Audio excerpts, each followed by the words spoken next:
Jenna's in like Minnesota or something, but she's gonna be here for the next meeting. So Julia, someplace. She had a family emergency. Oh, that's. That's- Recording in progress. She's okay. Okay.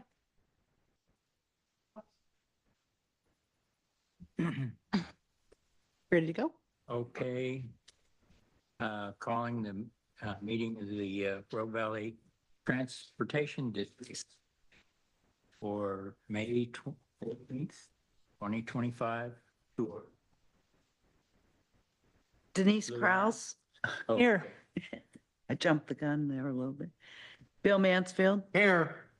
Tanya Morrow, Don Stone, Jenna Marmon, Dan Davis, Here. and Carl McNair. Here. There's a quorum.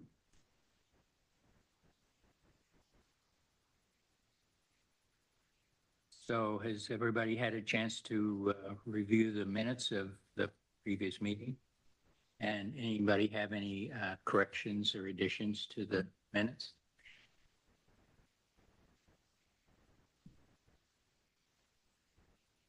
Seeing none. Special awards and presentations.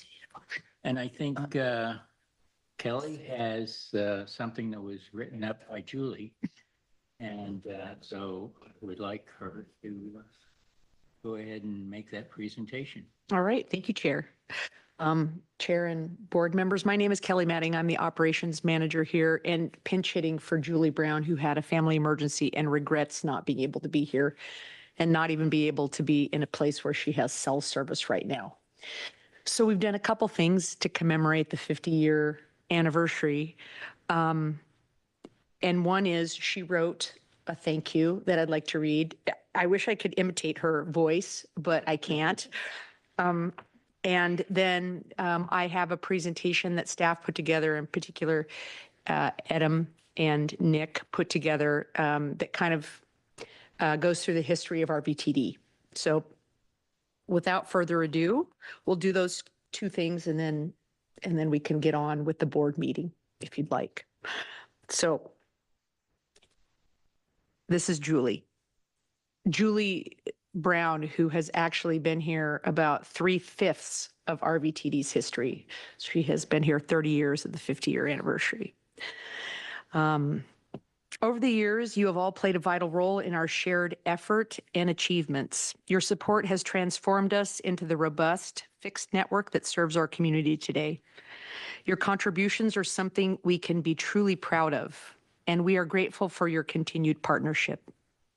Today, as we celebrate this milestone, we recognize the need to sustain our network and continue working towards completing improvements identified in our comprehensive master plan. This can only be achieved with your ongoing support. The past 50 years have gone by quickly, and we look forward to working with all of you to achieve our future goals. On behalf of the staff and patrons, we express our deepest gratitude for your visionary support. Your commitment to providing quality transportation to the Rogue Valley has made a significant difference in our community, and we look forward to continuing this journey with you. All right, so I have a presentation kind of giving a history of RVTD, which I found fascinating because I had no idea what it kind of looked like, our service looked like 50 years ago, and it looks significantly different than it does today. So let's see. Okay, let me get my glasses on. And Adam wrote me a beautiful script, which I will read as well. So the story of public transportation in the Rogue Valley begins in 1891. Yes, 1891, wow. A single passenger rail line was laid between the historic county seat of Jacksonville and the fast-growing railroad town of Medford. It was the first glimpse of a regional transportation system. By 1915, cars were replacing trains on some routes with the establishment of the White Pennant Auto Line, which ran 9 passenger touring cars 4 times daily. Oh, that's not what I wanted to do. 4 times daily. between Medford and Ashland. Just a few years later, travelers could ride the Ashland-Medford auto line for 50 cents, wrapped in good, comfortable robes for a 34-minute journey. Provided robes. We don't do that anymore. Probably good reason, but I don't know if anybody has seen an open touring car from the 20s and that era, but they are open, wide open, with one windshield, and they're very cold. yes. They must have been warm, or maybe it was just robes during the summer. Who knows? So we move into transit during World War II. And for those of you who have seen various historic pictures of Camp White, significant outpost for the military during World War II. During World War II, public transit became an essential service.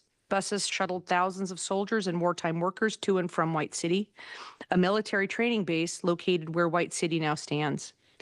The need to conserve fuel and rubber led to widespread encouragement for shared rides. One ad reminded residents, your car should be used sparingly as you probably won't be able to get one for a long time to come. A round-trip fare from White City to Medford cost just 40 cents. In the post-war years, private companies like Evergreen and Mount Ashland Stage Lines carried on the work of connecting communities throughout the valley.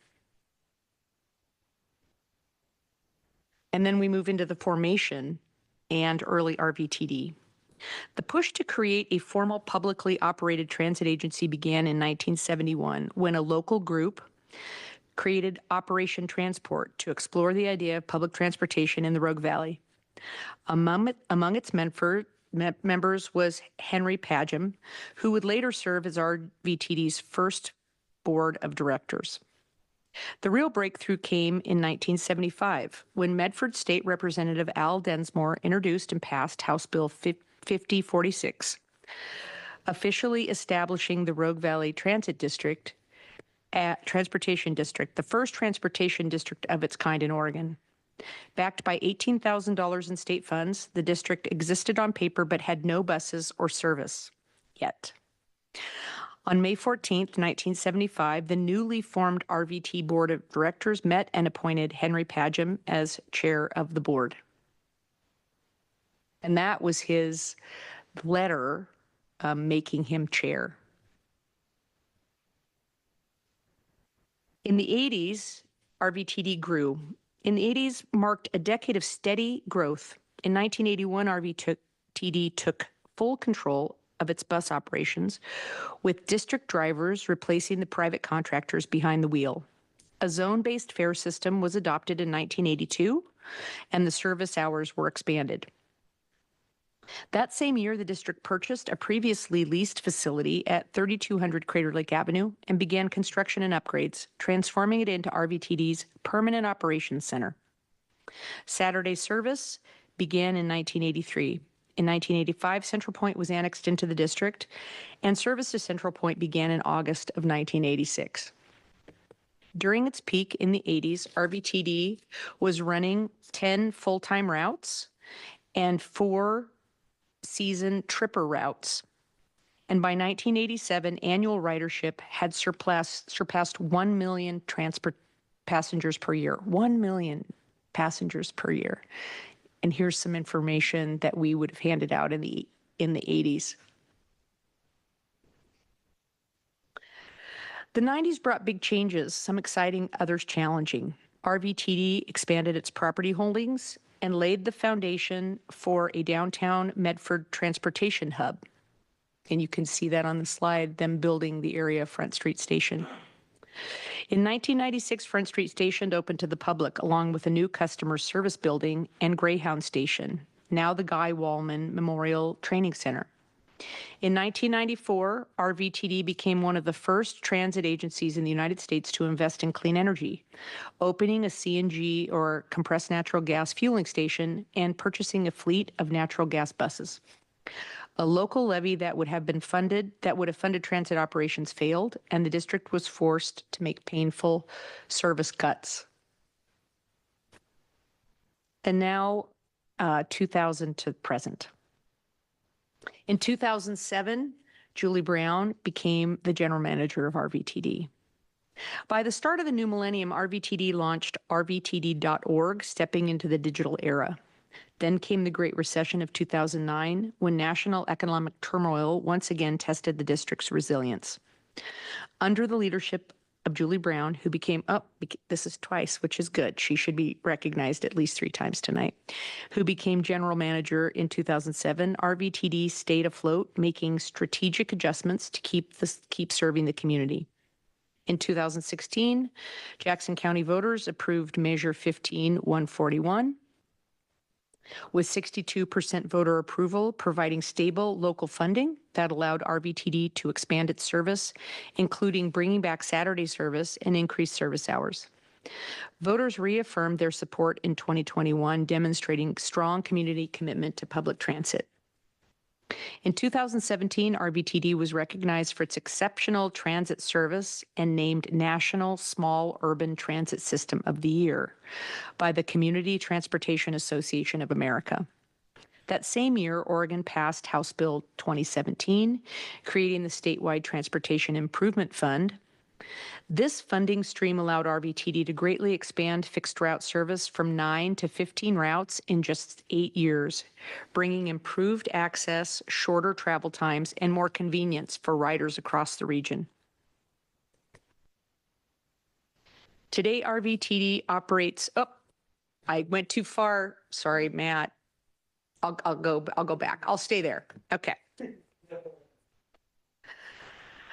Today, RVTD operates 47 buses and 23 paratransit vans serving 8 cities: Medford, Central Point, Jacksonville, Phoenix, Talent, Ashland, White City, and Eagle Point. The service area covers nearly 80 square miles, and the district now supports nearly 4,000 boardings per day. RVTD remains a pioneer in clean transit.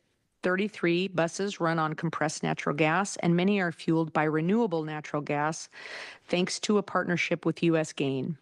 The hybrid diesel fleet now runs entirely on renewable diesel. Looking into the future, RVTD's 2040 Transit Master Plan charts a bold path forward, calling for additional routes, more frequent service, and express lines to meet the transportation demands of a growing valley. So let me click. Okay, are we ready for this? Okay, you're going to click the button.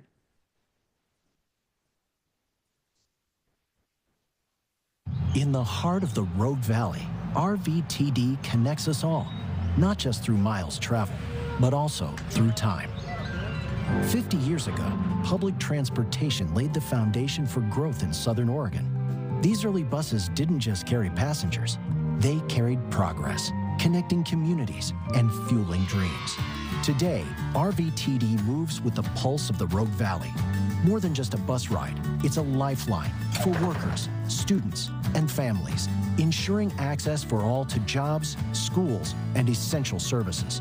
With renewable technologies and more convenient ways to get around, RVTD's building a future that keeps our region connected. Public transportation isn't just about getting from here to there. It's about the journey. Join RVTD as they build on their legacy of sustainability, innovation, and community. Rogue Valley Transportation District, celebrating 50 years of moving our community forward. Very nice.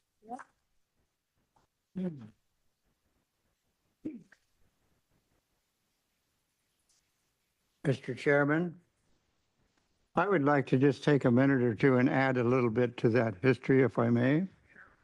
Okay, I came onto the board in 1976, so I was not one of the founders. At that time, we had no buses. We weren't operating buses.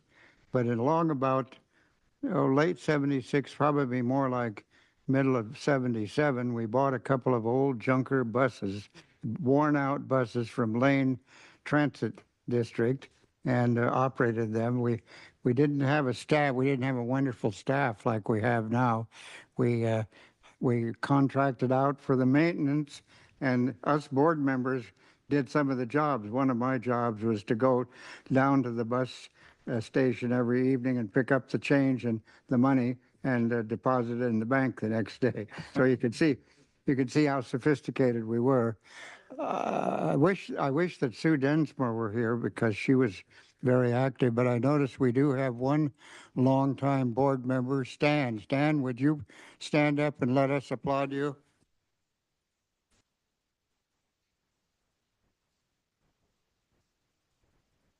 Stan was on the board for many, many years. That, right. And we survived in spite of it, right? So thank you for giving me a minute or two. Yeah, thanks, Stan, for your service.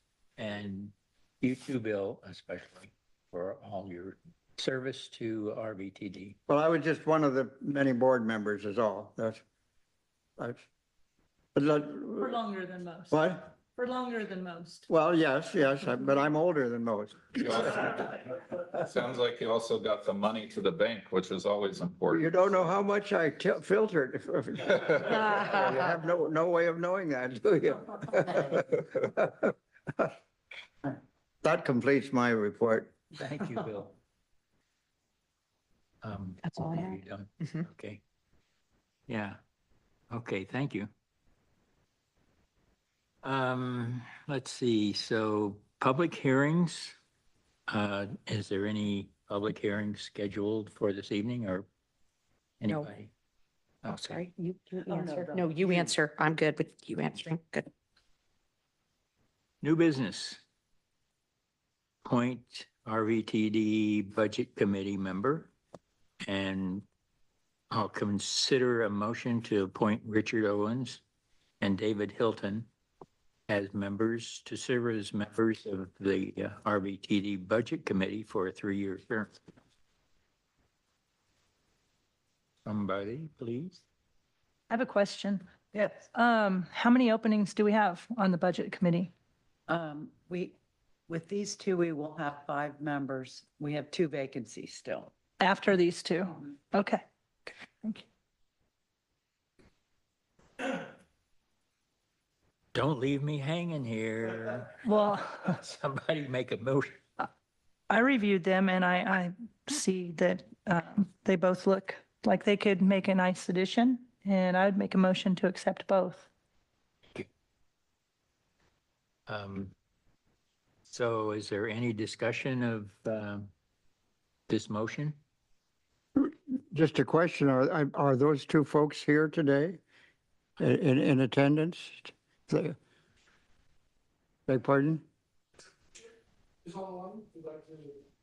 I'm not able to hear that. Richard. Richard is on the on the line. Richard is online. Oh, okay, thank you. Richard, would you like to say anything?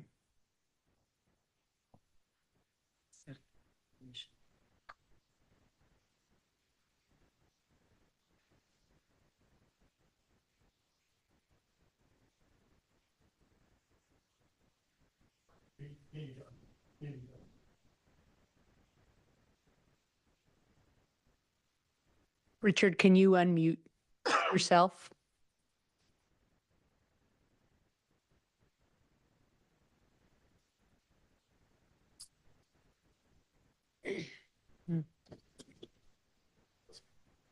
Okay. I'm so sorry. I'm having trouble with my microphone. Okay, we got you now. Can you hear me? Oh, good. I don't really have much to say. I'm sorry. I wasn't prepared to speak. I've lived in Jackson County since I was 4 years old. I'm 19 now. I'm very passionate about public transportation. I think it's incredibly important, and I would love to serve on the budget committee. Okay, thank you, Richard. So unless there's any further discussion, I will call the question. Well, we'll have a roll call vote. Have a roll call, please. Denise Kraus, Yes. Bill Mansfield, Yes, Dan Davis, Yes. and Carl McNair. Yes. 4 yes votes. Motion passes.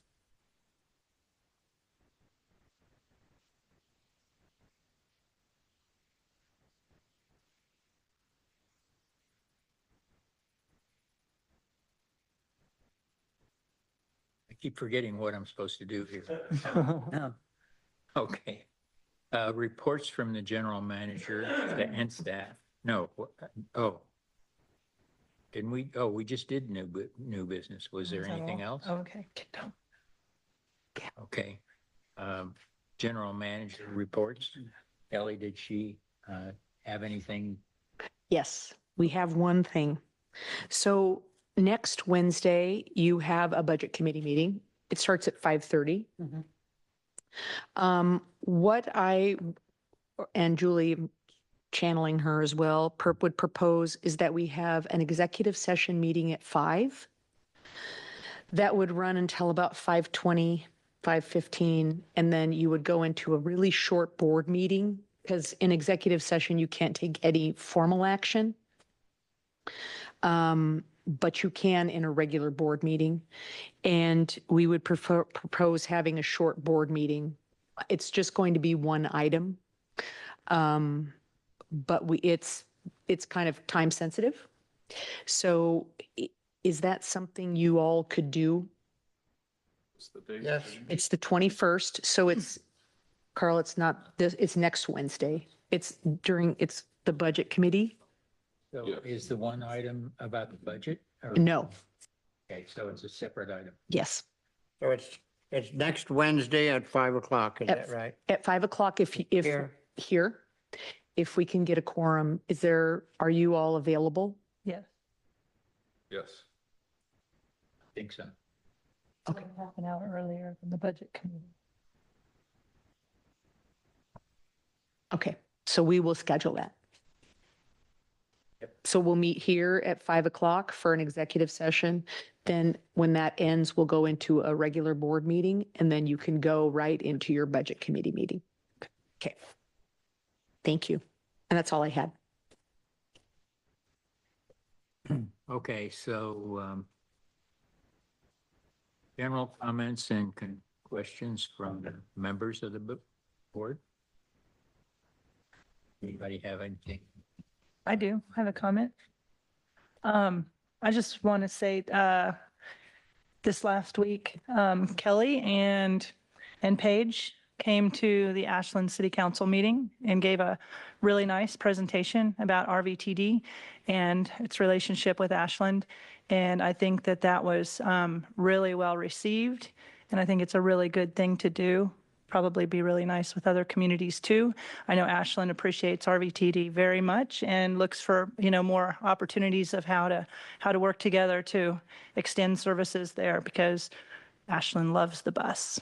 So anyway, I think it really worked well. And I think that's beneficial to the communities to get out there and, before we're asking for money, to go out and just build that relationship further. It's really nice. Thank you for doing that. Thank you for being there. I'm going to give a big shout out to Paige because she did the yeoman's work during that presentation, but very good. And we've actually been invited to Central Point as well. We just haven't set the date. So I think I talked with Julie about kind of going around and letting city councils know what we do.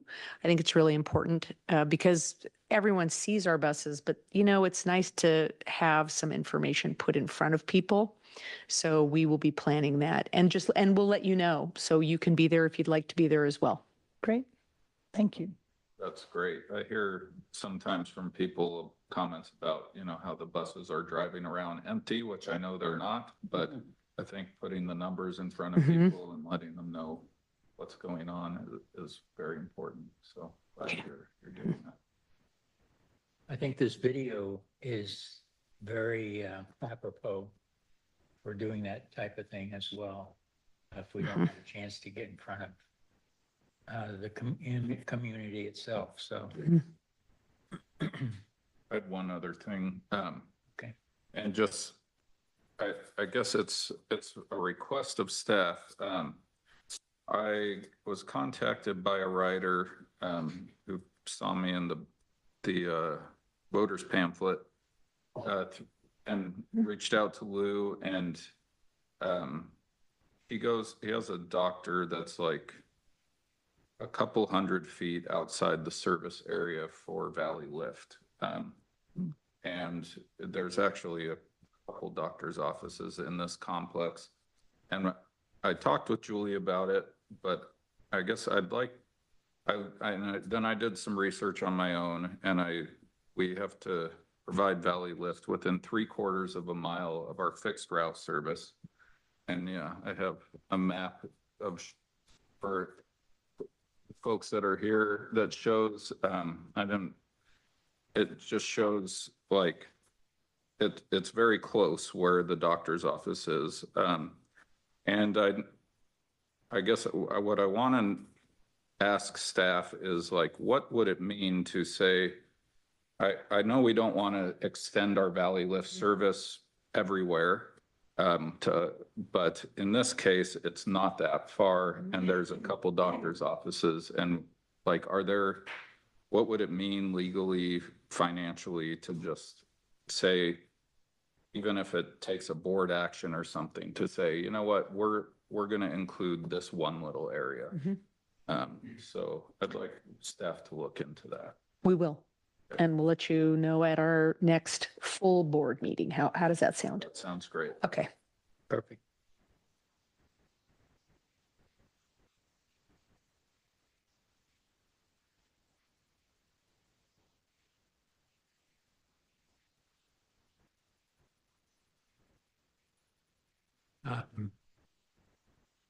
Did anybody sign up for public forum? No.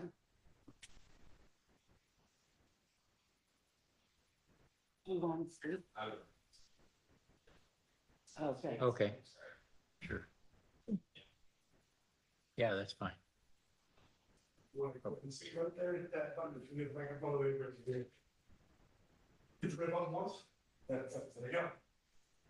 Hello. First off, 50 years. Wow, that's impressive. And you should all be proud of serving your community the way you do. Thank you. As a person who solely relies on RVTD to get to and from work, specifically Ashland, I would like here. Would you speak into the mic a little closer, please? I'm having trouble hearing you. Bill, can you hear me now? Now, that's much Okay. better. Got to get intimate with this mic. Again, please. My name is Zach White. Zach I White. live in Medford and I work in Ashland, and I solely rely on RVTD to get to work. And I take the 1X. And as y'all know, the 1X does get suspended for the summer, and I'm here to ask if we can not do that. If we can make some modifications to it. I am told it gets suspended due to low SOU ridership during the summer.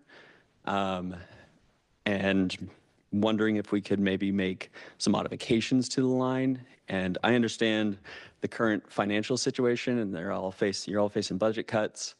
But I do have some ideas, if that's a possibility. From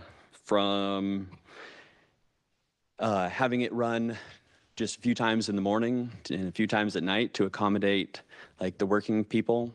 I just heard that you guys are visiting with Ashland City Council.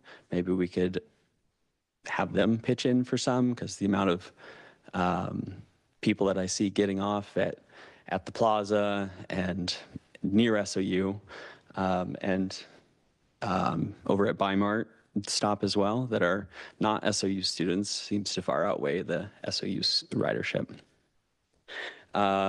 We could be running a shorter bus, like a smaller bus, save on fuel.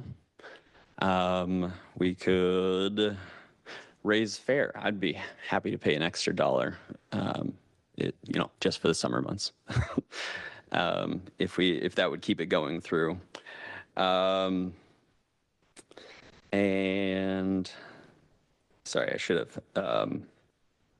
memorized this speech. Well, maybe we could schedule you a time to meet with the planning Yeah. group.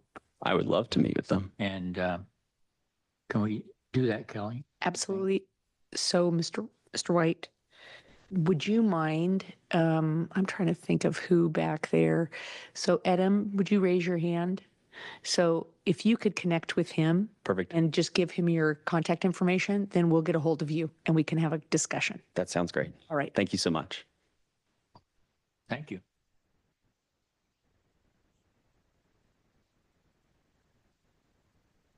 Any other public forum? Reports from the board. Bill Mansfield. The Rogue Valley Council of Governments does not meet until next week, so I have no report. MPO Tanya is not here tonight. So Would Paige, would you like to maybe give a report on the MPO, and do you feel comfortable doing the RV Act with Jenna not here as well? Hi, Yeah, Paige, absolutely. Hi, Hi. Paige, I didn't see you. Sorry. You can see me now, though, can't you? I can, yeah. Hard to miss. You're really big. I know. Paige West, Planning and Strategic Programs Manager with RVTD. The MPO is pretty easy. The April meeting was canceled. However, Tanya Morrow did report out at the last meeting that there is an ongoing discussion about how RVTD would like to exchange our current MPO funding that we receive in the amount of $700,000 per year for CMAQ funds, which is a federal source of funding. It's congestion mitigation air quality funding. The funding that we currently receive is essentially a local source of funding that has very few strings, if any, attached, except for it has to be used on transportation projects. We felt like this was a very good proposition, and we are still churning this around with our local jurisdictions and partners and electeds to understand if there is truly an interest to do this. So hopefully we'll have more to report on that in coming months. But that is another MPO business item. Although the policy committee did not meet, there was a subcommittee that met with some of the policy committee members, as well as Kelly Matting and myself and Tanya Morrow to present this concept to them. So I want to make sure you're kept up to speed on that.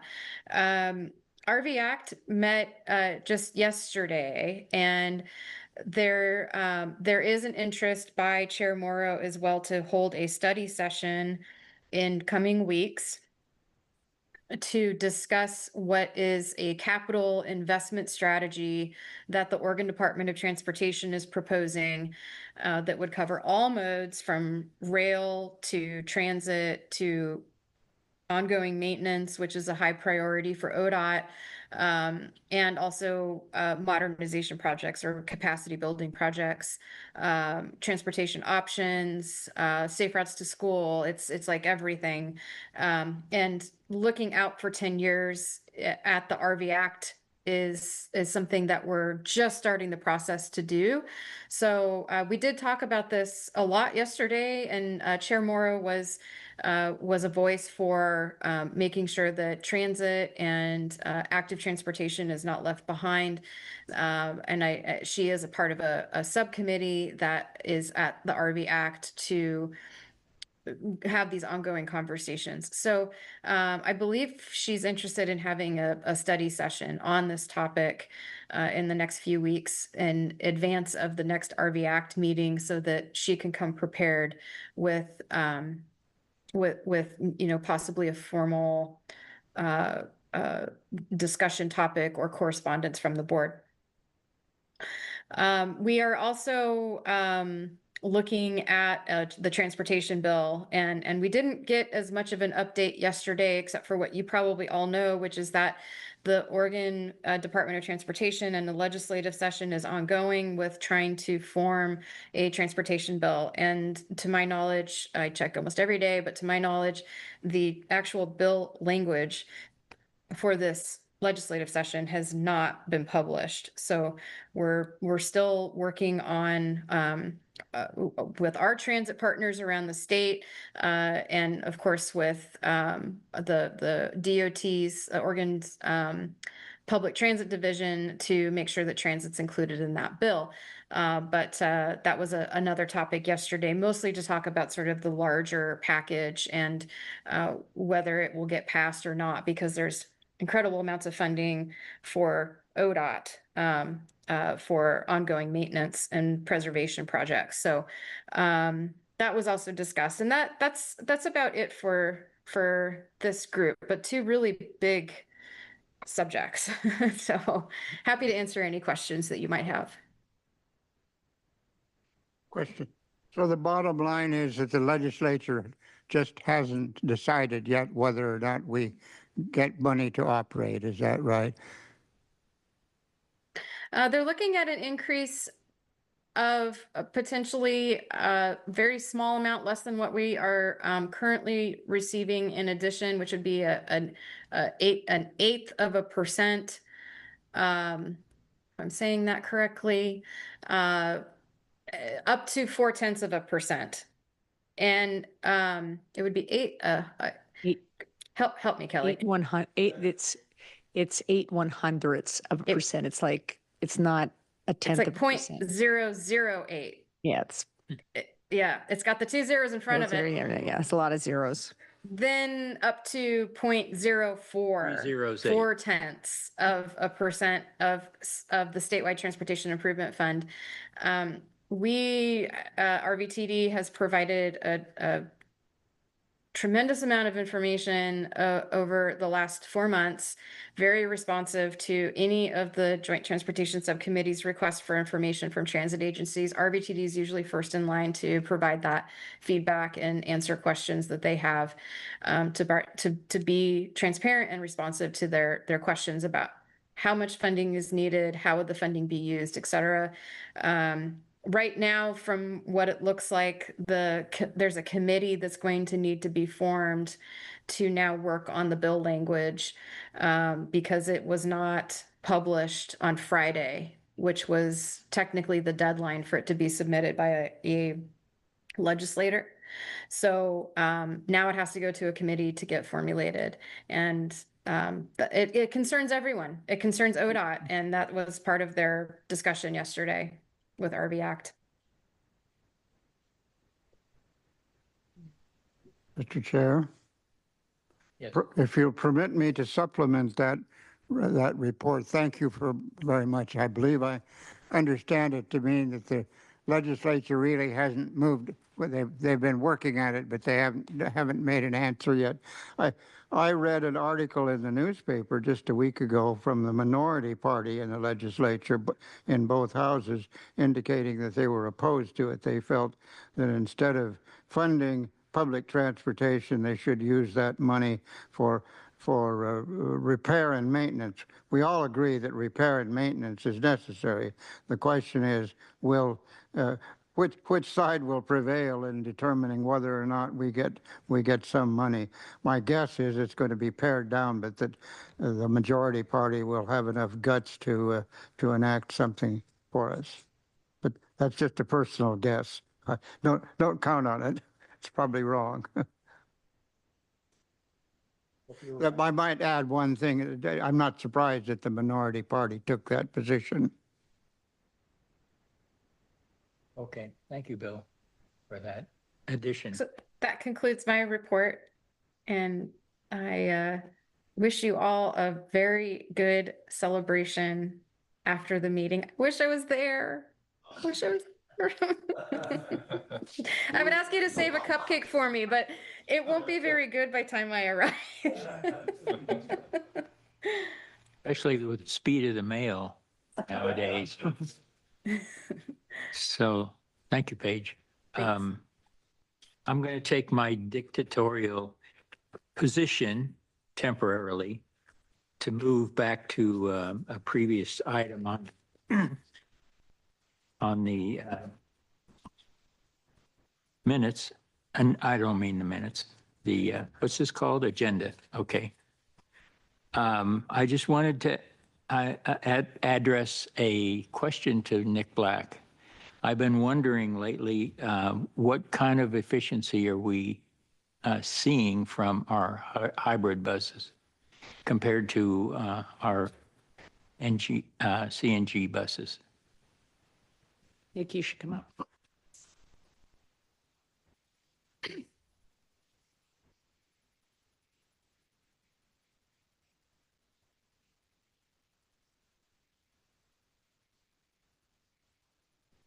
Board Chair, to answer your question, fuel economy wise, we're seeing a very significant increase. From our CNG fleet, which is probably, I think, about a 5.1 miles per gallon average, we're seeing over 7.1, 7.2 as an average miles per gallon, which is very significant. Combined over 500,000 miles is a very big cost savings for us. That's awesome. But overall, they're performing well, even the new ones now. And haven't had any seen increases in maintenance issues or? With the new ones, I mean, I can't say they're not keeping us busy, but they're under warranty right now. They're all under warranty for a average of 2 years for most components. So as of right now, we're not seeing any increases with them, but like any new bus, I mean, they're complicated and it's a newer technology. So there's bugs to be worked out with them. But I think after, year or two, they're going to perform pretty well for us for a while. But I mean, I will say that, the overall cost per mile for maintenance is higher with them. Did we receive any training from Gillig or others for the high voltage equipment? We have, yes. So starting about, we've been running hybrids for about 2.5 years now. Started with 4 used ones before we took possession of the 6. When we first bought those, before we even put them into service, we had a company called W.W. Williams, who's like a rep, like the warranty administrator and training side of Allison. So they came on site and did a 3-day safety training, like high voltage safety training, how to use our personal protective gear, how to disable high voltage systems and any sort of energy before the guys work on them. Yes. And then Gillig's been on site twice as well for that type of training. And also how to disable them in case of a fire like they had in Grants Pass. Precisely, yep. Because as I remember, they had to do that. Yep.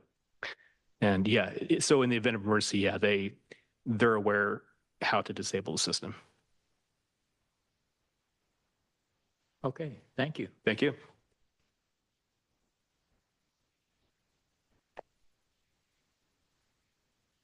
Don Stone's not here for Tradco. Does anybody know? I went. You went? Okay. And I would just echo what Paige was saying. Tradco talked about the transportation bill, talked about the fact that to continue on with a bill, they needed to form a special committee, the legislature did, that they said it would likely be very similar to the Joint Transportation Commission, but don't know. And that hopefully some language would be developed fairly soon about what that bill would look like, whether it's going to be sort of a very large bill or just kind of deal with some smaller things, and then for the legislature to work on some language for the special session. But no one knows, and we didn't know at the time. We're still advocating for transit. I guess that the Senate president had contacted Steve Lambert, who is the county's roads and parks director, and they were going to come down and take a tour. There was going to be a sort of bipartisan legislators that were going to come down and maybe go to some other places, but they were going to come down here. And I think after the Republicans put forward their idea, that there were some disagreements, and they decided not to come down. So, that was too bad that they're not coming down to see kind of a place where we all work well together. We have good transit. We have decent roads. I mean, very good roads in my opinion, and where we do a good job regionally. So I think that was a shame that they didn't make it down. But they didn't. So we'll see. Julia's continuing to be as the chair of the Oregon Transportation Commission and as the RVTD general manager, very intimately involved in what's going on in Salem every day. She's getting lots of phone calls about what's going on or what's not going on. Some of it is actually what's not going on. So, but know that RVTD, I mean, I've never seen an organization as well represented at the Capitol as RVTD, who doesn't hire like a high-priced lobbyist. I mean, that's what Julie ends up in part during these sessions kind of doing, is lobbying both for RVTD and transit. So, Sort of leading that effort for yes, for the whole state. yes. Yeah, it's quite amazing, frankly. So, you have our region has, RVTD has a valuable advocate, and so does the region, frankly, in her. So we're lucky. Is there a summary of some type available that we could use for the bones of a letter to the legislature to support transit and support our area? Yes. And in fact, so one of the things that has been talked about is when this special commission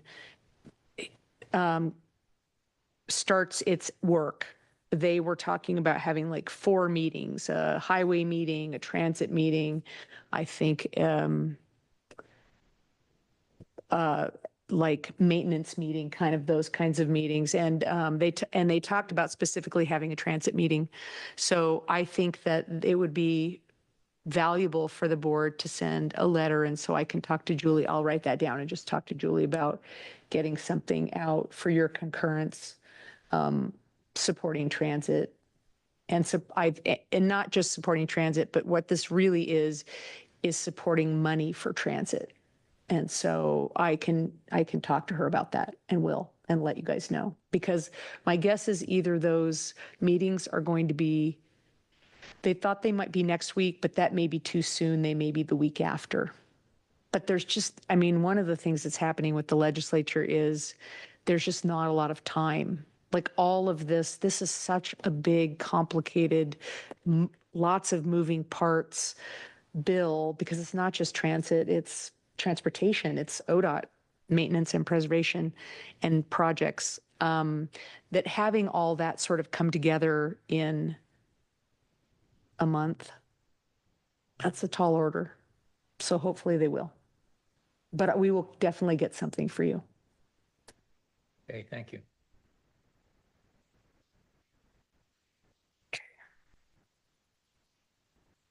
Oh, there was another speaker from the public that, I'm sorry, I missed you. My scanning ability. Yes, come on up.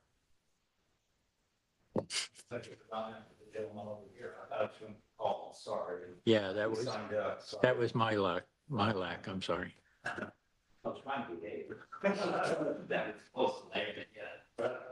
You did well. Just hit that red button on the, there we go. Well, good evening, everybody. My name is David Sabia. I live in Phoenix, Oregon, and I've been here a couple of times with a couple complaints. I was here for the last board meeting that didn't take place, so I'm here tonight.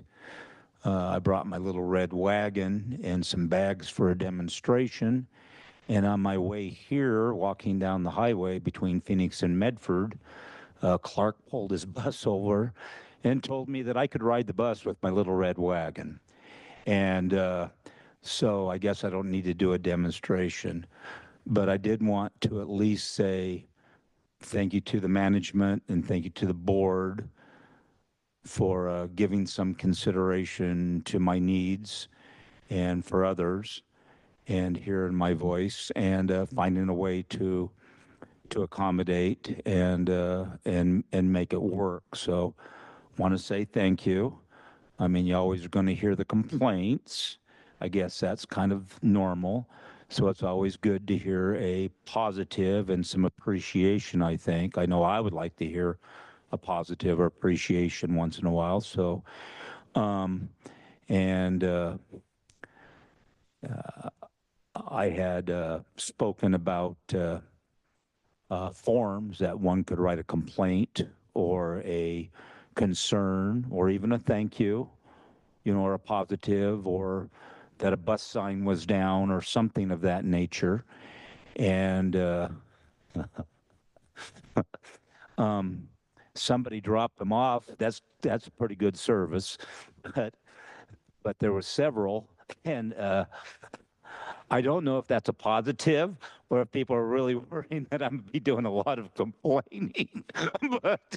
but anyways, that was really thoughtful and really courteous, and I'm really, really grateful. And so just wanted to say thank you for me and my little red wagon. It's over here if anybody wants to see what the little red wagon looks like.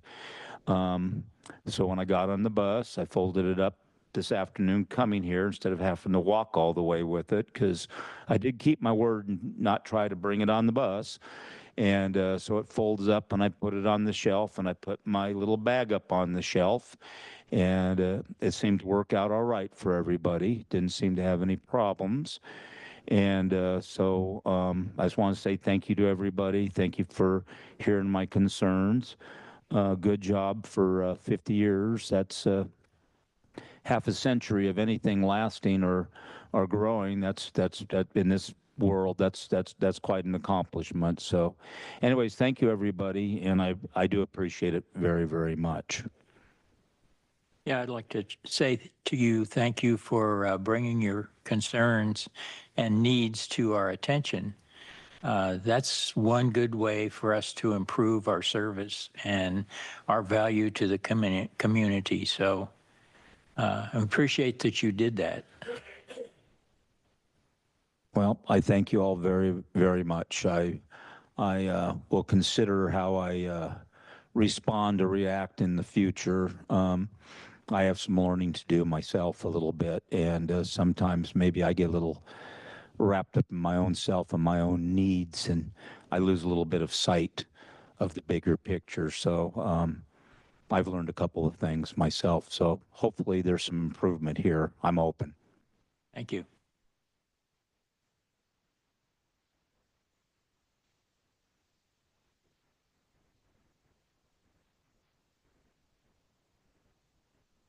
So we have an executive session scheduled for the meeting? No, Oh, I think it's just, does it just live there? Yes, there's nothing under it.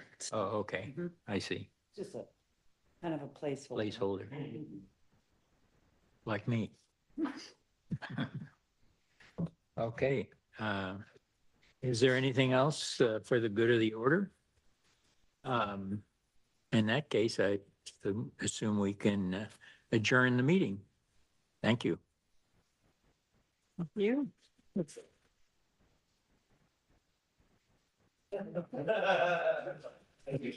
Hi, Paige. Hi, Paige.